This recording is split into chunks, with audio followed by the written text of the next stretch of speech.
Yes, the first of our Wii Mario games, and its return to the quirky RPG maker Intelligent Systems, who is trying to take a new spin on their ideas after the massive success of their magnum opus, The Thousand-Year Door. Now, I'm not one that's opposed to new ideas, if they're done with some thought in them. I absolutely loved the early days of the Mario Party series because they were constantly trying new things to keep each game unique and interesting. But then there are things like Dead Space 3's addition of a co-op multiplayer system that doesn't fit with the game and therefore makes it unnecessary. Things have to balance out with the game they are trying to make, and sometimes that doesn't happen, and it becomes a handicap of the game, and we'll be talking about that later. The good thing for Super Paper Mario is that Intelligent still has their clever writers on staff that remember why Thousand Year Door was successful. The game starts in medias res with an odd prologue scene with some sort of malevolent force kidnapping Princess Peach and inviting Bowser to some sort of wedding-based ritual to follow a dark prophecy. By the joining of Bowser and Peach in some form of matrimony, their union shall create the Chaos Heart and plunge the universe into eternal nothingness. It's a strong opening scene that I like very much because it starts off the game with a bunch of questions being handed to the player that ends up drawing them into the mystery surrounding the character and the plot device at hand, along with the world-ending stakes, instead of just beginning with a flash forward to show the player that there's some action later. If they stick with the game, which usually turns generic, hoping that the cut to action will justify its existence. It matters because if the intro can't grip the player and invest them somewhat in what's going on, then it's more often than not you aren't going to do that later on just with your tedious middle story gameplay. The intro of a video game is something that can work wonders if you put the effort in, and Super Paper Mario put the effort in, mostly because this Count Bleck character is being a different type of villain. This isn't your typical taking over the world with a doomsday device dude that's beaten by a magic fetch quest. No, the stakes are much higher, since he's plotting to end all of existence. His manner of speaking seems to hide a dark inner mind and a mystery worth investigating, and it's this type of villain that can drive investment in a game overall, since you want to know more about that guy, and in order to do that, you need to conduct the quest to beat him and figuring out what's going on, what is being hidden. Thankfully, in typical Intelligent Systems fashion, the chapters and locations themselves are vibrant and interesting enough to give the player motivation to get to what's next on the table, because doing fun things is fun. This isn't like your typical shooter where you're just playing the same game for 30 minutes and then hit another lackluster cutscene. Sometimes you'll be doing the platforming combat, sometimes you'll be dealing with a puzzle, sometimes a boss fight, and other times you're just there for shits and giggles because the game still manages to be funny even as a black hole is a constant backdrop for the entire game. And this can lead to good things like the Sammer Kingdom chapter, and it can also lead to bad things like the Merle's Mansion chapter, because Intelligent likes to do all these new ideas and some of them frankly suck. I think they should have realized that when beating a part of a level was to push a button for 5 minutes straight, that it needed a rewrite. At least the boss characters tend to keep the plot moving. Serving Count Bleck are a handful of kooky stereotypical characters that manage to be well written and funny in spite of their stereotypes, because they are living the stereotypes rather than being one-note characters. O-Chunks is this stupid brawn over brains comedy Irish character who likes to punch his way through all his problems. His stupidity and comical accent make him a charming guy. It's just fun to watch him work and be so devoted to Count Bleck and his final world-ending plan. He's like a big old teddy bear with giant fists. Mimi is the one that everyone knows about, but most of the time she's the stereotypical girly girl using her fashion sense to become a master of disguise and manipulate people into doing what she wants. And when her frailty doesn't get her what she wants, she'll crack her neck off her body, spin around, and become a giant spider demon with the Shadow Queen's text boxes and chase you around the room. All the wonder making you wonder what the hell Intelligent Systems was thinking when they were writing this. It is the embodiment of disgust. I can't even deal with that. Then there's Dementio, who's hard to pin down. What we do know is that she's a master of magic and a damn snazzy dresser. She's got the ability to swap between dimensions and manipulate stuff for the bidding of Count Bleck whenever she sees fit. So Dementio is a good character and ally for Bleck to have, just as long as things go smoothly. But it is quickly shown that Dementio seems to have an agenda. For what, we can only speculate, as Bleck's plan continues unabated. There's also Nashandra, a true workaday assistant type, who's the person who plans meetings and administrates in Count Bleck's castle for the benefit of the overall plan. There's also hints that she has some human attachment to Count Bleck, which is a bit odd since most of the time she seems like an office robot. It works very well because it makes her character unique and fun to watch to work. She has something distinct that's only Nashandra. They are a great gaggle of characters to work against since they all bring their own unique styles to the table, and due to making a lot of appearances, they're able to shape the plots of the chapter to incorporate the main plot overall while not overpowering the task at hand and giving you that vibrant, never know what's coming narrative that great RPGs need because they are heavily story driven. Mostly because the usual turn-based combat in these things aren't interesting enough to carry a game by itself. It helps a lot to complement a story-based RPG by having turn-based combat because the slower combat allows an enemy to have distinct combat styles and gimmicks that give these fights their own feels and experiences. They're supposed to be set pieces, that's why it works usually. Super Paper Mario decided to go in a different direction and incorporated the Super Mario Bros. Style platforming combat into their RPG, and as time goes on, I'm sure more of us will realize that was a very bad idea on Intelligent's part. In the Thousand Year Door, Intelligent kept with that traditional turn-based system which let the bosses shine and the combat to be involving and immersive, since you had to think about all your moves, and the addition of the stage and audience incorporating into the fights frequently kept it from feeling one-note and tedious. But in that game, it complemented the story because you could incorporate the plot directly into the gameplay. Super Paper Mario doesn't do that because the combat is attacking the story and they end up muddying both efforts. The problem is that Super Paper Mario is trying to be incredibly story driven and have unique characters interact with each other in the recurring boss fights. But since the combat is real time and platforming based, the boss fights usually end up being so short and quick that the bosses don't get to show off their gimmicks and they don't have things like mid-fight taunts or phase changes because it would feel incredibly jarring to have that happen in this system, and therefore the platforming combat ends up hurting the story, and overall this style of Super Mario Bros. Side-scrolling adventure feels like it doesn't fit at all with the game's world building. If you look at a level like Chapter 3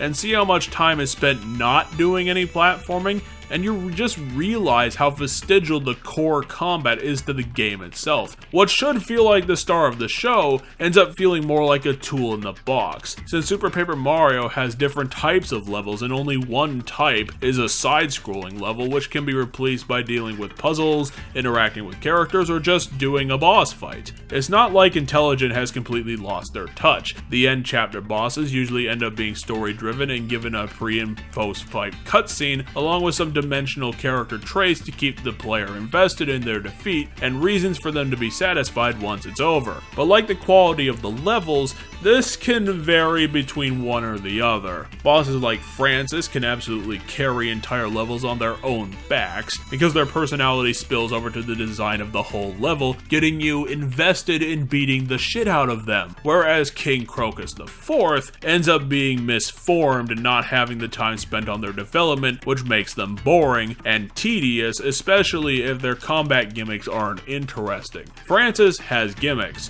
and Crocus has endless slow chasing minions and no direct attacks. And this brings us to the one big problem with Super Paper Mario, is that it's a game that has a lot more potential than it's dishing out in one of the most systematically disappointing cases I've seen on this channel. It is a true shame because rather than this game being kind of a friendly jab at the Mario series and kind-hearted, the plot goes into the philosophical and darker themes of a cosmic betrayal. At the core, this is a story about fated heroes being guided by prophecy to destroy the Chaos Heart and end the Void's destruction of all existence with the pure hearts. It's why the Void is constantly there in the sky, to keep the player reminded of the impending doom. Throughout the story, the villains are giving you an insight into Count Bleck as a person, behind the mask of villainy, and what they're getting out of making the Void complete, along with the ending chapters always giving you a glimpse behind the scenes of Bleck's plans. And here we get things like the introduction of Mr. L,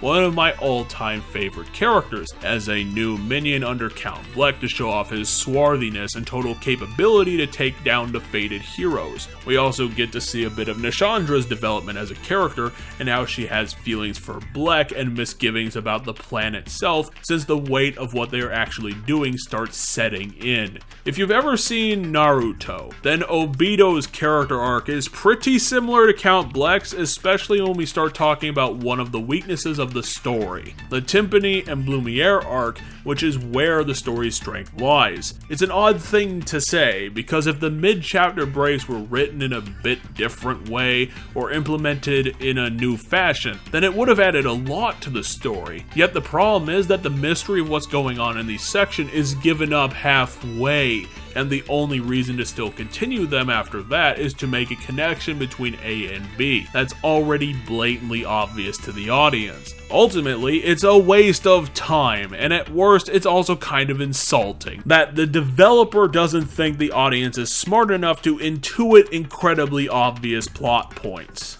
This is something I've never liked about Super Paper Mario, because Intelligent Systems has done this type of concept better before. With the Thousand Year Door, it was Tech Story that did this same type of thing, and that worked because the ending wasn't obvious. How could it have been?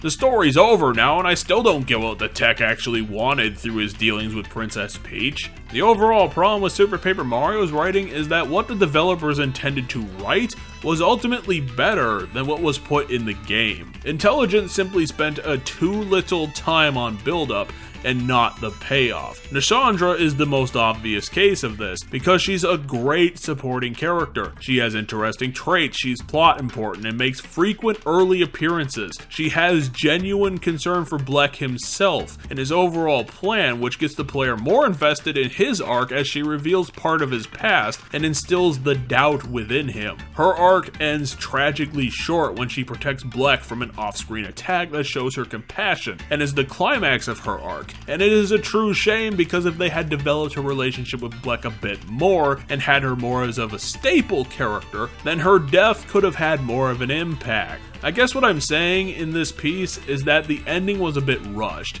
In order to fully develop every idea that Intelligent had written down, this game should have ended up being longer and had more content put in. Timpani and Blumiere only get back into their characters right at the end of the game, which the game sort of acknowledges as the worst time for that to happen, since the Void is on the cusp of being completed, and when you try to have the reconciliation of their arc on top of the game's actual climax, means that once again, two elements of Intelligent's game are fighting each other, and it wrecks both of them. I'm gonna drop a spoiler ahead to explain why the ending's rushed here now. Dementio has been built up as a manipulative, loyal character to the cause, with abilities that make her a true wild card. So it was an apropos surprise that she would turn up, take the Chaos Heart from the wavering Count Bleck, and continue the Void completion plan herself by creating an ultra-hybrid monster of herself, the plot device, and Mr. L's robots to create Super Dementio. This point comes completely out of nowhere right at the end with only indirect build-up. It's what makes the plot twist surprising, but also not quite as satisfying, because we weren't invested in Dementio as a direct antagonist. Only Bleck, who's now switched sides against Dementio and conducts the marriage ceremony again with Tippy to form another set of pure hearts to defeat the Dementio's Chaos Heart and save all of existence.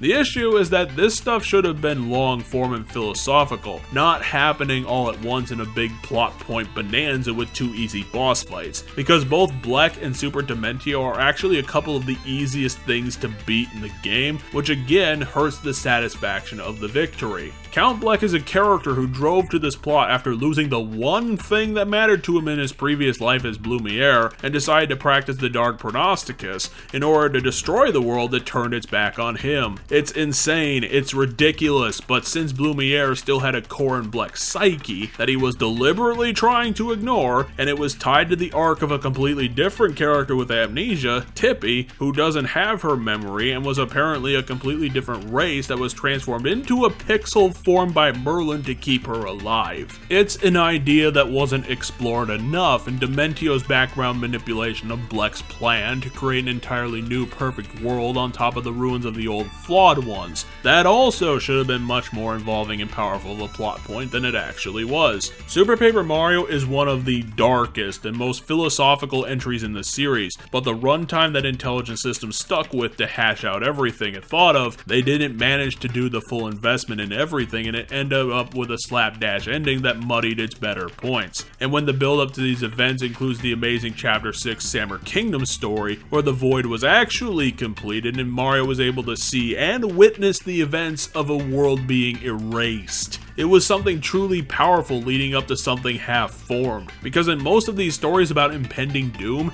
they're usually told and not shown to the audience, and the addition of the World of Nothing section in Chapter 6 really proves why more stories following that concept need to have a chapter or scene like this, because it makes the threat so much more real and direct, when this could be happening at any moment to any number of vulnerable victims of this cosmic betrayal. With the talk of the story, I will tell the people at home that the moment-to-moment gameplay is still high-notch and incredibly fun. The characters are usually fun and lighthearted aside from the times that Bleck comes in to be depressing by having a deeply meaningful plot of his own. And the adaptations of Mario, Luigi, Peach, and Bowser are some of the best in the series. Mario is just Mario, so he's the same, but Peach gets to be capable and have a backbone in the face of some dicey odds. Bowser's conflicted about being a good guy this time around, and he's ultimately doing for his personal gain. Yet at the same time, he's also a hilarious character because he thinks he can punch his way through all his problems, yet gets comically frightened when things like a giant squid appear to screw up his plans. And Luigi ends up being Mr. L halfway through the story, so he already has maximum points even when he rejoins the party as the fourth hero at Chapter 7. And let me just say that even though this game got an E rating for the typical comic violence, the fact that it manages to pass off legitimate murders and suicides around the endgame is spectacular and impactful. One of my favorite parts of this game is the writing talent behind it because it's something truly special. The core gimmick of Mario's 3D flipping and Tippy's revealing of the invisible is pretty good for puzzle solving, hiding secrets, and ramping up the gameplay. Not the best since it's relegated to a single character of 4, but still it was a good idea. Although the fact that the game starts by telling the player that it's played 100% using the Wiimote sideways, and Tippy's revealing mechanic is the only time you'll be pointing it at the screen, is probably not one of the things you want to see in an early console game that's trying to normalize motion controls as a core gameplay feature. Ultimately, if you're looking for a solid RPG with a totally new story to tell, but without the side quests and 100 hours of content, then this game will have you covered. It'll have some things that'll make you grind your teeth,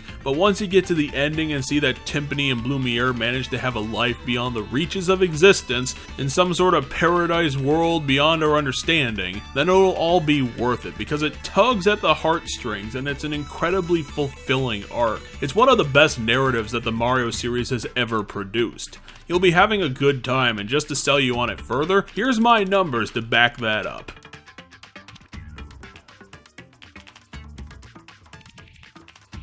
And once again, I would like to wish you all a victory for gamers, because you all out there deserve it. Thanks for joining me on this journey.